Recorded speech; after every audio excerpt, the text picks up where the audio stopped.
It is summer, it is vacation time, and the pandemic seems to be everything but over. If you look around over the past weeks, more and more stories are emerging from people who were infected with COVID. Family members, neighbors, co-workers. And this at a time when people are about to travel on packed airplanes and trains to go to crowded beaches and resorts. Health officials are already worried about the situation in September. What could be a better moment for a discussion named European Health Policy Recommendations for the Future? Hello and welcome to our live debate in cooperation with the European Health Parliament. I'm Stefan Grobe, and I'll have the great pleasure to talk about the health situation with four first-rate guests whose job it is to think about how to make things better. And by the way, I'm sitting in for a Euronews colleague who just got COVID a few days ago, so this is a real-time experience for all of us. But let's get started and bring in our panel. To my left, Sandra Gallina, Director General of Health and Food Safety at the European Commission from Italy. Good afternoon. Next to her, Tomislav Sokol, member of the EPP group here in the European Parliament from Croatia, member of the Special Committee on the COVID pandemic and member of the group MEPs Against Cancer. Hello. Welcome. On my left, Anca Toma, Executive Director of the European Patients Forum from Romania. And on my extreme right, so to speak, Eleonora Varntoumian, President of the European Health Parliament, board member at the Institute of Cancer and Crisis, and a Senior Health and Policy Officer at the European Cancer Patient Coalition from Greece. Now, welcome to all of you, and thank you for joining me. What I want to do first is ask you about your sense of the current state of affairs. Is COVID under control or not? Are our health systems resilient enough? Are we prepared for new waves? And Sandra Gallina, I'd like to start with you. You are in charge of the European Commission's Health Department. What is your take on the current situation? I would immediately say that it's under control so that people don't start panicking. However, we need to start learning to live with COVID. And this is what we have not learned yet. So for me, these days are a bit groundhog days because, you know, we had last summer the same situation. We relaxed measures and infections peaked. May I say that for as long as the vaccines do not have, as what we say in jargon, perforations, meaning that they still hold good, and for the time being this is the case, we will not have an increased pressures in hospitals, which is what also causes a chain effect on other diseases, which I hope we will touch upon, given that the Honourable Sokol is a leading light on cancer, a flagship initiative for this mandate. So for me, the situation is under control for as long as we also exert some sort of attention to the fact that COVID is amongst us. If you don't feel safe, just wear a mask in a plane. It's not an obligation, but if you feel safer with a mask, FFP2 masks, please, because, you know, other masks is not necessarily so useful. For the rest, I do believe that when you are having contact, you need to be really responsible. And stories which I heard on the press about, I would say, tennis players not declaring themselves, or criticism of those who say, I am sort of infected, I will not play, this doesn't work. So I think we all need to be responsible. If you have some symptoms, do a test, possibly a PCR test, and then participate in normal social life without being too anguished. You know, angst about COVID will not give us good results, but responsibility and attention will. All right. Tomislav Sokol, you're a doctor yourself, you're an expert, all matters health-related. You just heard from Sandra. Actually, I'm a doctor of health law, so I'm a lawyer by original profession. Okay, but that's already something. Now, you've heard Sandra Gallina say that we have to live with COVID for a long time. Is this a matter of years? And is it 5 or 10 years? Or what is your perspective on this? Yeah, I mean, it's hard to make predictions, and it's always dangerous to make this kind of predictions. But definitely, we have to learn to live with COVID, as was already stated. We are now in a situation that we have a new strain which is more infectious than the previous, but does not leave such severe consequences, meaning that our health systems are not so under pressure as they were before, and we have to take into account all of the factors and all of the objectives. So also the fact that we need to maintain the economy, we need to maintain value chains, supply of critical goods and materials. So I think that definitely some kind of complete closures are not an option at the moment. That is important, because if you also go too far in restrictions, we also learned part of that lesson. You can also have counter effects in terms of other diseases, mental health problems, mental health issues, delays in people getting diagnosis for non-communicable diseases such as cancer that you mentioned, but also some other things. So if we go too far in the direction of restrictions, the final consequences can be counter-effective. So we kind of have to try to learn to live with COVID, but try to balance all of these different issues that need to be taken into account. Anca, Toma, you represent the people who are at the very center of all this, the patients. From your perspective, how do you see the development of COVID so far, and what is important for you? I would use an emergency room type of analogy, where I would say the situation feels critical but stable, which is the first step towards improvement, right? It's been critical for a very long time, and this disease has affected our community of patients in many, many ways. Thankfully, it's stable, and it is stable because vaccines have been available, and clearly they work, that the social distancing measures have stuck. People are more careful now, so there's a personal behavior element that has been adopted. That masks clearly are helpful in preventing transmission in crowded places. So we are in a point now where we are feeling ready to live with this for a very long time. We have just had at EPF, we've just had a congress last week for 2 days in person, 150 people. What we've done, because a lot of our attendees were patients themselves, so we've ensured additional social distancing, we've recommended masks, and we've been in a situation where we did not have a super spreader event. So it's quite clear that even in the patient community, we are able to live with this, and there's from the social point of view, from the mental health point of view, it is time to go back, to go into a more social, in a social setting where we interact a bit more, and where travel restrictions are just not okay with our community anymore. We need to go into society. I wouldn't say back, but forward. Okay.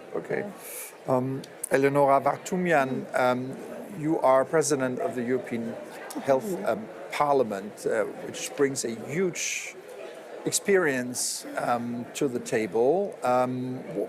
Based on your work there, how do you see things going forward? And maybe tell us about the European Health Parliament. Yes, guess that many people out there in live stream land don't know about this. Of course. The European Health Parliament is a multidisciplinary platform. Each year we gather 60 young professionals to develop policy recommendation upon consultation with the European Commission. So we tackle some of the burning issues in Europe. This year we have topics from digitalization, prevention, sustainability, future-proofing healthcare systems, and well-being of healthcare workers. And the main aim for this year is to create a resilient European Health Union by recovering, reinventing, and reinvesting in health with a think patient, think digital, and think sustainable mindset. So this is what we are trying to achieve. I would say to absolutely follow our website and see all these young dynamic people, what we are doing right there. We're all working in healthcare. We're passionate to bring a change with the support of members of the Parliament, the Commission, and civil society, so we can create a better European Union, which is leading in this area for our generation, but also for the next ones. All right. It has been 2 years now that we all have been living with COVID, yet we're still experiencing wave after wave of COVID, some bigger, some smaller. What are the main lessons learned for the EU, for lawmakers, pharma companies, doctors, patients? Do we learn new lessons after every wave? I want to start with Mr. Sokol here. So I think the first lesson is that we actually need common health policy. So that that this COVID pandemic has showed us that there are some health issues which member states cannot resolve that by themselves. And I'm mentioning this because in the past we usually the excuse for not having more action on EU level was the fact that the healthcare is primarily a national competence. It is, and the fact is that we didn't have a real common health policy, systematic health policy before. It was kind of always ad hoc solutions to some things which emerged, like cross-border healthcare cases and then the directive, etc. But we didn't. There was no systematic common approach on EU level. This has changed now because we now see that these big public health issues, big pandemics, cannot be resolved by member states themselves, because pandemics like this do not know and recognize borders. So we need common Europe, and this was proven in the first months. So when we didn't have common European response, we had border closures, export restrictions, lack of medical equipment, etc. So to prevent this from happening, we need more coordination. We need common European response, common European rules, what to do in these kinds of situations, common protocols, common common stockpiles of necessary equipment, and we also need a stronger institutional framework, which has already been developed by the creation of HERA, by strengthening of the mandate of the ECDC and EMA, European Medicines Agency. So this shows us that really now we have this chance and this possibility to strengthen this EU framework to be better prepared for future crises. What is important is that we don't lose the momentum, because healthcare was traditionally on the margin of the interest here in Brussels. This has changed primarily because of the pandemic, but also because of the Europe's Beating Cancer Plan, which was the initiative started in 2019 by Manfred Weber.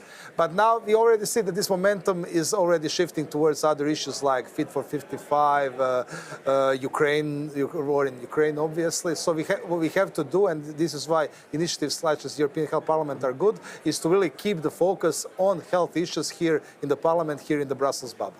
Not just on COVID, but also on non-communicable diseases, on heart diseases, on mental health that I mentioned, because all of these people who are suffering from these diseases have suffered additionally because of COVID. We have to see what to do to help them and to develop common European strategies on actually how to better treat and better prevent these kinds of diseases. Because we cannot harmonize, we cannot unify healthcare systems on EU level. We cannot, because funding and organization, financing of healthcare systems, definition of health insurance packages is a member state prerogative, but still we can do a lot to actually help member states and support their actions and to resolve problems which exist also on the national level. And also one thing which is very important is to use whatever we can in the EU, from the EU budget, EU for Health program, cohesion policy, recovery and resilience facility, to try to mitigate the differences which exist in terms of the standards of healthcare provision in different member states. So there are much bigger chances of you dying from cancer once you're diagnosed if you live in certain regions of the eastern part of the EU than if you live in Belgium or the Netherlands, for instance. So this is something which is unacceptable. This is why we have to actually work, and I was a rapporteur in the Committee on Regional Development on how to use EU funding to relieve these differences. So we also have to work additionally so that there are no first and second class citizens, but that all citizens of the EU have at least similar standards of healthcare provision. All right. Anca, Toma, lessons learned for patients and doctors, what are they? I think the most important lesson for our community was for our community or for society with respect to patients, is it really brought the spotlight onto the vulnerable people, the people most affected by this pandemic. So you had the people who had worse severity of disease because they had comorbidities. You had people at higher risk because of various inequalities in society, health inequalities, socioeconomic inequalities. And then you also had the clear society inequalities that have to do with vaccination, vaccine hesitancy, and a lot of these also highlighted some of the pre-existing challenges in health. So from purely the patient's perspective, I think highlighting the vulnerability of people was very, very important.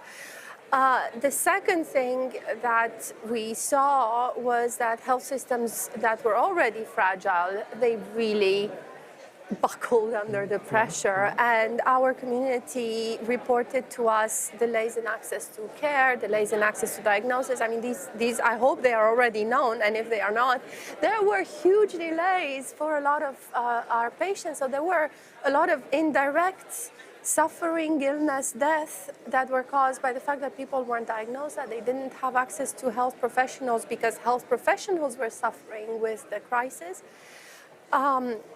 So that in turn is the opportunity to rebuild, to build back better. What everyone says, we need to rebuild the health systems in a way where equity of access is a fact, not an aspiration. We need to build that. So from our perspective, what's really good is that there's finally health at the top of the agenda.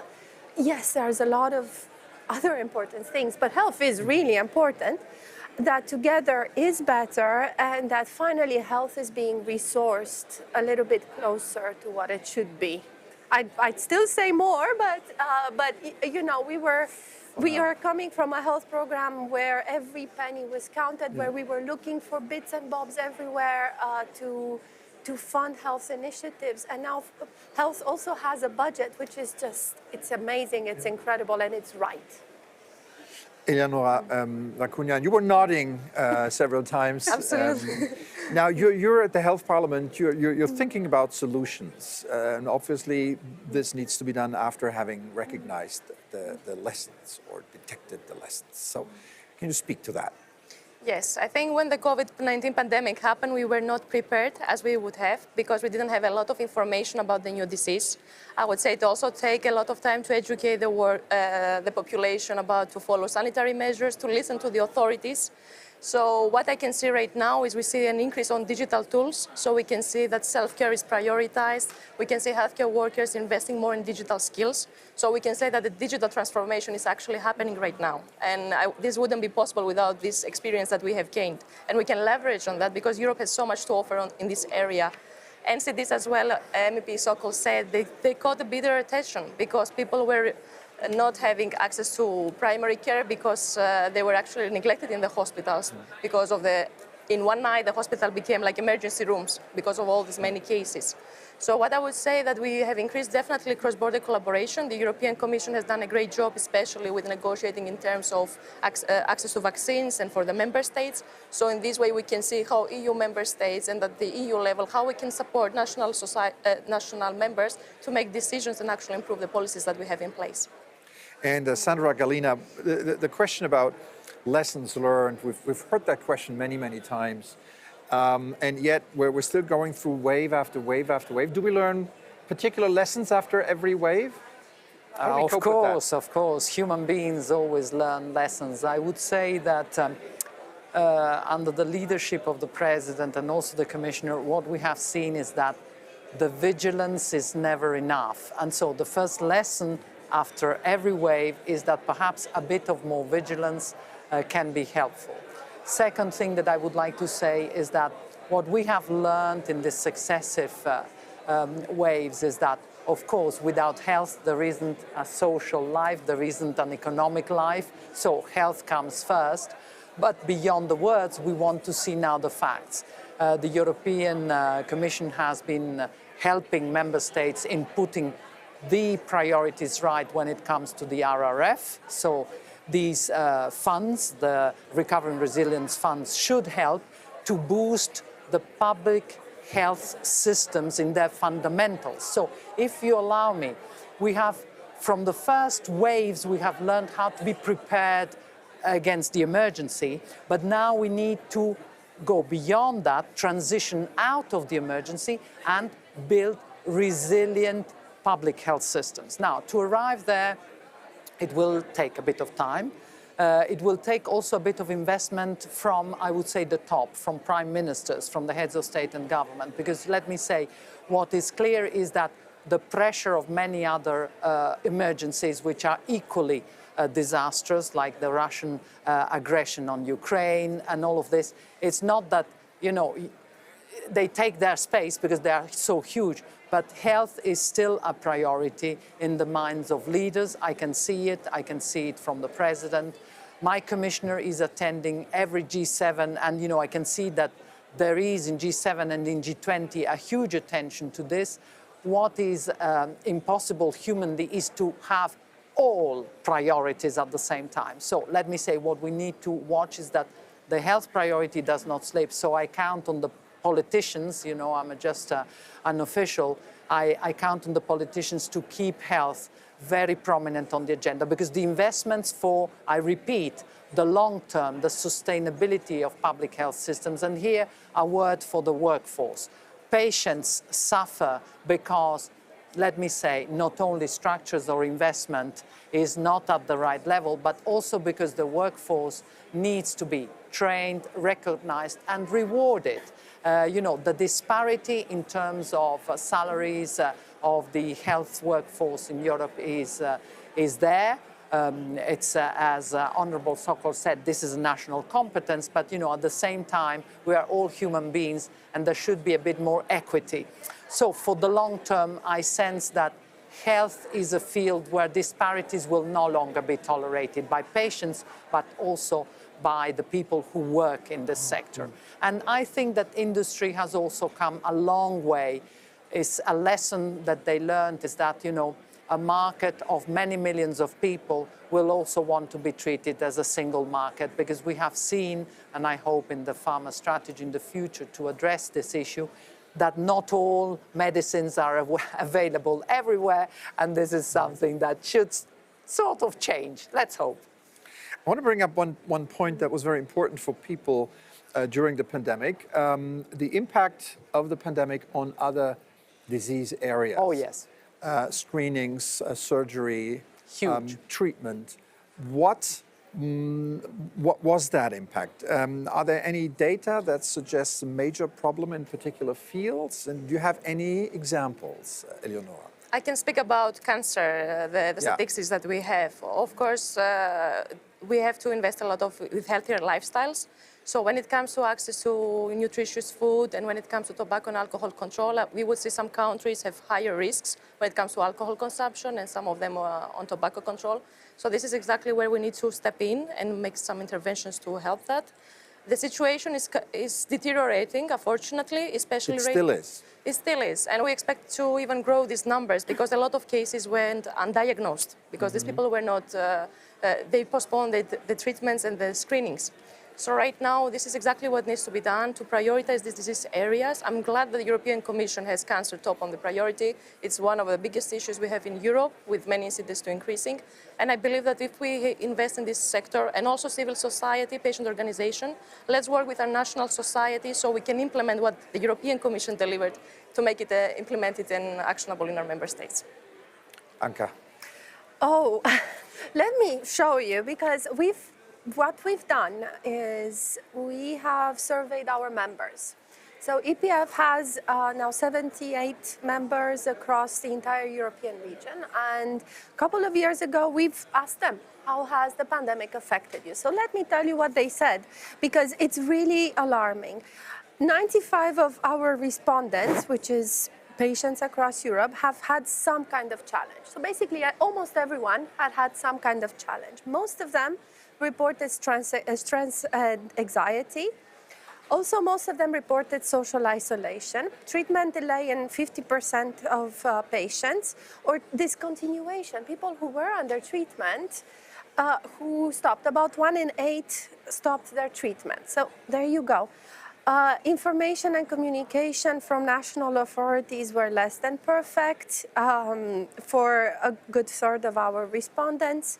There was an impact on employment. So patients were affected in many ways. Some are very distressing. And I would say, and we are going to repeat this survey this year, so 2 years on, we're going to ask them again to see how it evolves. But from what I perceive, the mental health impact is something that we really need to focus on. We really need to look at, because there is a collective trauma from this. Tomislav, Sokol, you've heard this. The situation is apparently not getting better, at least immediately. What are your observations here? You're particularly interested in cancer. Yes, but it's not just cancer. For instance, I've had a lot of discussions with people suffering from other non-communicable diseases, for instance, from heart diseases, but also from other types. Also on mental health, we had a lot of discussions and a lot of events also on the impact of the pandemic on mental health, and the situation is definitely not good. I think it is, at least in my country, I can say that now it's better. At least now the health system is kind of picked up some of its regular activities. So in that sense, there are no new delays, but we have a big backlog that we have to fight from the last couple of years. And of course, we don't know exactly what will happen in autumn. So we have to be prepared on that. So this is a big problem, but this has highlighted the structural problems that health systems, national health systems, definitely suffer from. And I think that equity is here one of those crucial issues and one of those crucial dimensions where EU can provide this added value. For instance, when we speak of workforce, of course, we speak a lot about investing into infrastructure, equipment, etc. But without investments into workforce, there will not be a result. Especially, we have to improve working conditions for them, create retention strategies, because this problem of brain drain, especially in some areas of Europe, is really dire. And I know from my country, the biggest problem, of course, was, I think it's most of these countries, in the first couple of years after they joined the EU, not so much after that, but there is still a continuous emigration of health professionals, especially doctors, in some specializations, but also nurses. I think that also we do not discuss a lot of the problem of the lack of nurses, which in some countries is even bigger than the lack of medical doctors. So we definitely need to use European Union more. So we need to use the cohesion policy more. The cohesion policy, which is the aim of which is to reduce differences in terms of levels of economic development and living standards across the EU. We need to invest both into infrastructure through ERDF, for instance, European Regional Development Fund, but also to use European Social Fund more to fund the new specializations, subspecialization, specializations, university programs for higher education in medical professions, because this is the only way to relieve these problems which exist. But definitely, what is important is that we have a continuous European action, which also means that we create permanent structures, permanent budgetary sources of budgetary funding, primary permanent institutions, new institutions like new agencies, strengthening the existing agencies. If we want to have this, if we want to maintain the focus and to have this continuation of European action in the area of healthcare.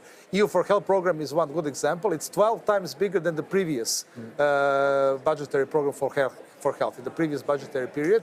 It's not as big as we wanted in the Parliament, so we wanted more than 9 billion euros. Now it's 5.3 billion euros. It was a compromise, but this is definitely the way forward, and we have to continue that direction.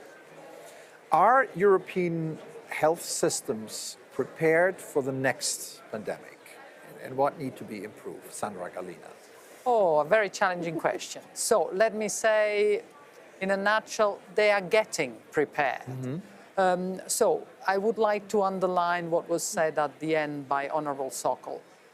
It's the long term and the sustainability in the long term that is the challenge. Because what I saw is that there is the 100 flowers, as I call it. After COVID, there have been many laudable initiatives to give a sort of response, and I would say that the big boost that we had in digital was part of that. Now, this needs to come out from an ad hoc sort of approach and needs to become something more stable. So some member states are better than others in giving sustainability and long term, so that the waves of COVID will come.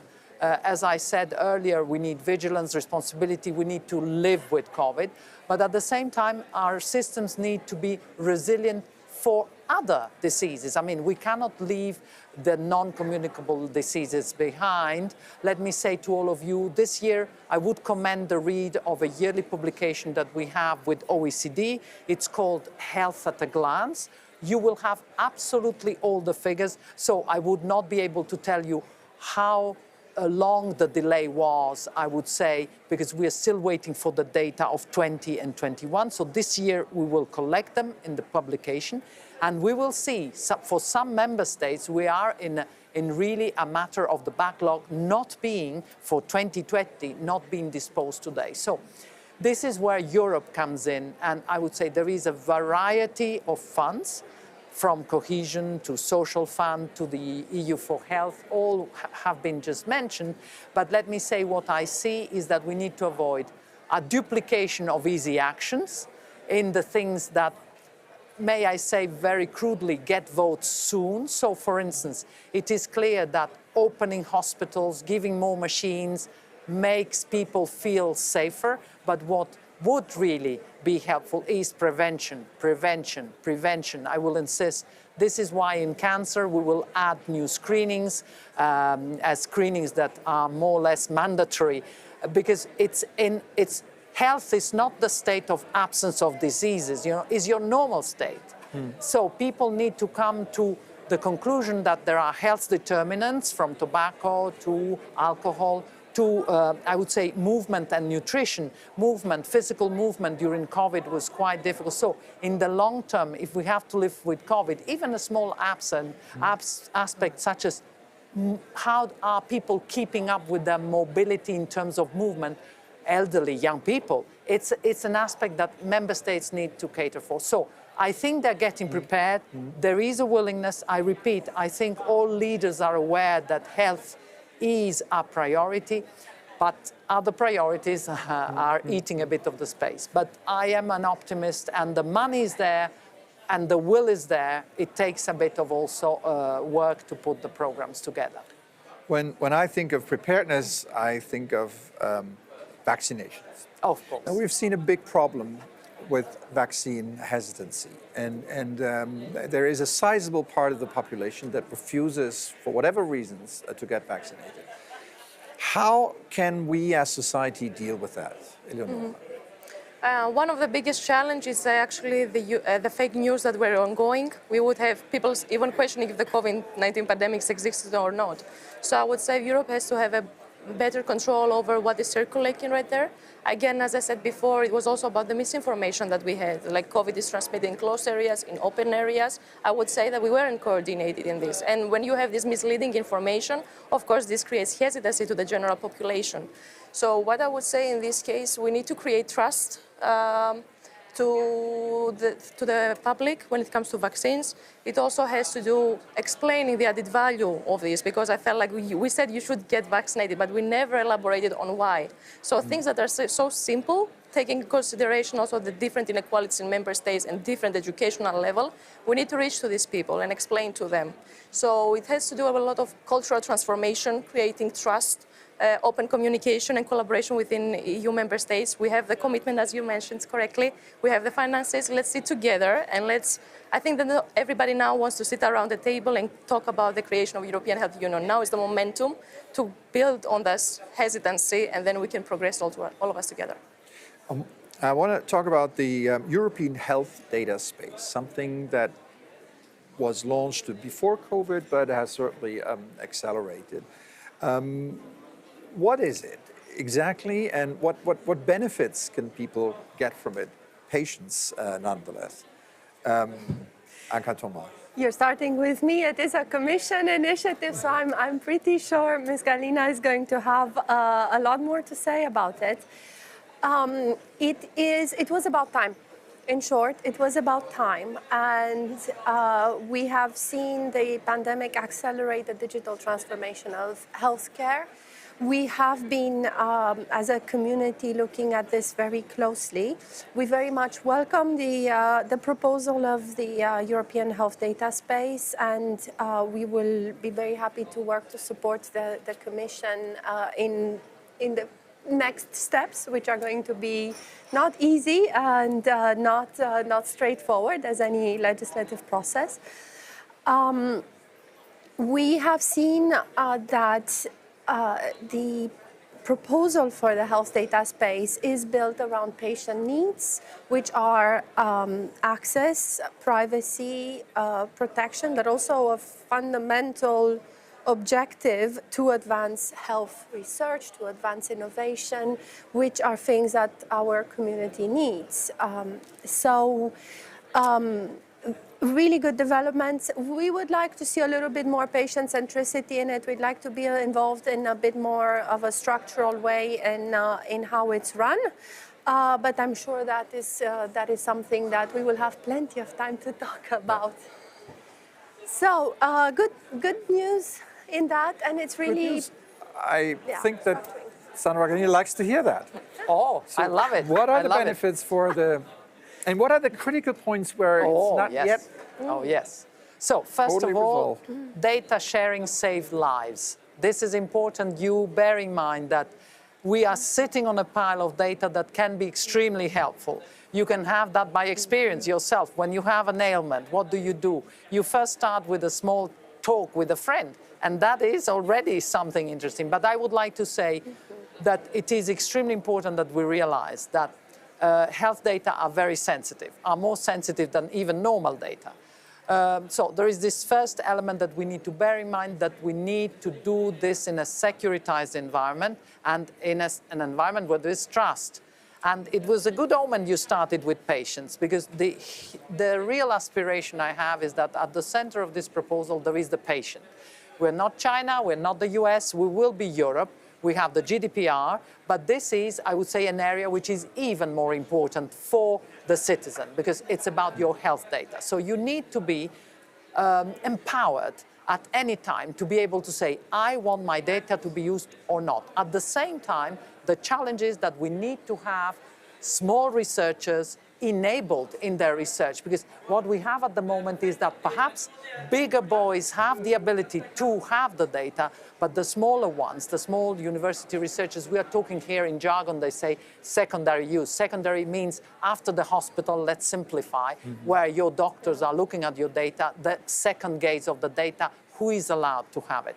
So this is going to be an area of huge discussions, but I can sense that the time is ripe now for, I would say, a very mature approach to how to share the data. I think that at the end of the day, we have, I would say, an overall expectation that this health data space will be at around 1 billion in terms of cost for the EU. We have a budget. The real art will be to somehow have member states relax, because all of them come to me and say, I have my digital thing. I'm not going, look at the digital pass, I'm not going to change your system. What I want is interconnection. First of all, I want a smart card, if we can call it like that.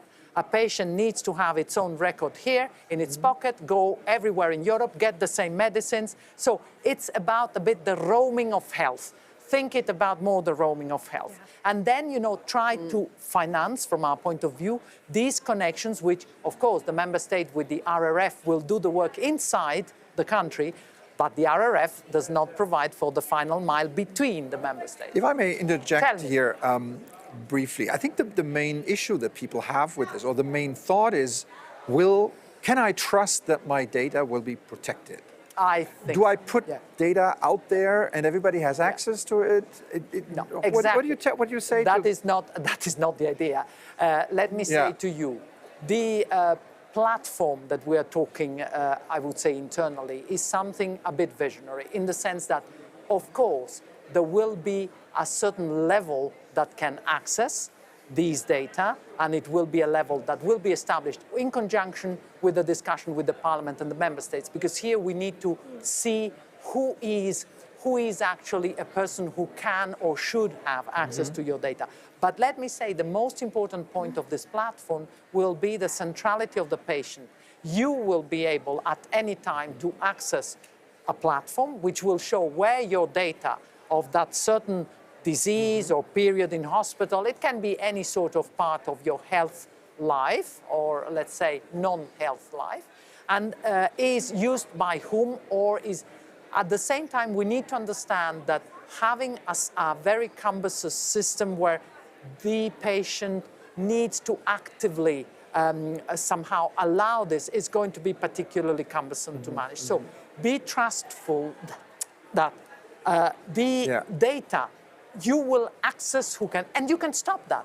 You need to be able to say, my data will not be used by that. Imagine you have a particular specific phobia about a certain thing. You say, my data, I don't want them to be used there. This system is a great transition to my last question and the final round. And I want you to be precise and short and thoughtful.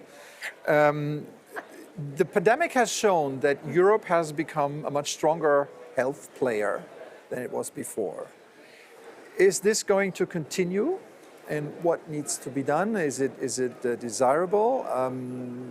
What are your thoughts on that, Eleonora? Yes, I absolutely agree with this statement. I think we are experiencing right now the great resignation. And what we observed is that if member states need to tackle even issues of mobility of the workforce. So for that, right now, we can see that EU member states collaborate closely together, which is a great sign about the future. And then we can see that when Europe acts together, we can have better results. Member states, by their own, they cannot act, and this is how also we can bridge the inequalities that we have, especially when it comes to central or southern part of Europe. They need support in certain areas. And this comes from workforce issues, from access to digital tools, for education training. There are so many areas that some countries are a bit behind, I would say. And if we collaborate together with the support of members of the European Parliament, the Commission, and civil society, then we can progress into the creation of a real European health union. Great. Let's throw it to the sole member of parliament at the table. Thank you very much. But Tomislav. first, I would like to comment because I didn't have the chance on health data space. I think that's definitely the most important piece of legislation, concrete legislation, that the Commission will come up with in this mandate before 2024. So I think it's very important because currently the problem with data is that in different member states we have different standards, different protocols, different ways of interpreting GDPR, and all of this is creating problems and obstacles why we cannot use this data in cross-border settings. So we cannot exchange data, which means that we cannot, and it's harder to conduct cross-border clinical studies. It's harder to have European reference networks, cross-border reference networks functioning. So all of this potential cannot be realized because of the lack of interoperability of data. This is the primary reason why we need this health data space regulation. I have to say, unfortunately, in the Parliament, we still cannot agree on which committee will be the lead committee on that.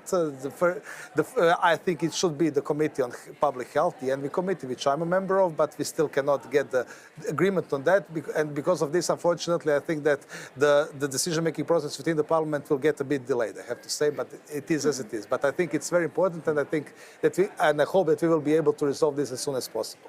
When we speak of European Union role in healthcare, definitely it has increased. It has become much more important than it was before. Now we actually have contours of a real common European health policy, so systemic solutions. We have the pharmaceutical strategy, the Europe's Beating Cancer Plan, the EU for Health program, the RRF, where healthcare is one of the priorities. We have healthcare as one of the priorities within the New Horizon, which is very important for research and innovation, that fundamental research which must be funded by public purse because there is no commercial interest in that, but which is the basis for all subsequent research and everything that comes after that. So definitely there is a lot of things that are being worked on at the moment, health data space as well, revision of pharmaceutical legislation. Also, one thing that we didn't mention, which I think is also important, is to strengthen the EU framework on cross-border healthcare, because the current system, we have two different sets of rules which regulate the same thing. It's very unclear, very non-transparent for patients. You need to be health law experts to actually know what your rights are to get healthcare in other member states if you cannot get adequate healthcare at home. And this is something that definitely needs to be strengthened and made much more simplified for patients. And I think the Commission has made a revision of this cross-border healthcare legal framework very recently. What they come up with, I think I have to say, we cannot agree on everything. I think that they should be a bit more ambitious than what they are mentioning there. I think that we need to unify the rules on reimbursement of this cross-border healthcare. So instead of having two sets of rules, to have one clear set of procedural and reimbursement rules for this cross-border healthcare, so that patients who cannot get adequate treatment in their own member state can get it in any other member state of the EU. So I think in general there is still a lot of the road to go through, but definitely a lot of improvements have been made. We have to maintain this focus on healthcare as one of the priorities, and I think that these kinds of events like European Health Parliament and these kinds of interviews and these kinds of media campaigns are really helpful for that. That's nice to hear. Anca, Toma, Europe as a health player, is that beneficial for patients? Is that the rhetorical question? Because of course, and I was taking some notes now, thinking back of your question. Yes, Europe is a global health player, and it's probably a leader in health. And that is because of the good news that are coming out from this pandemic.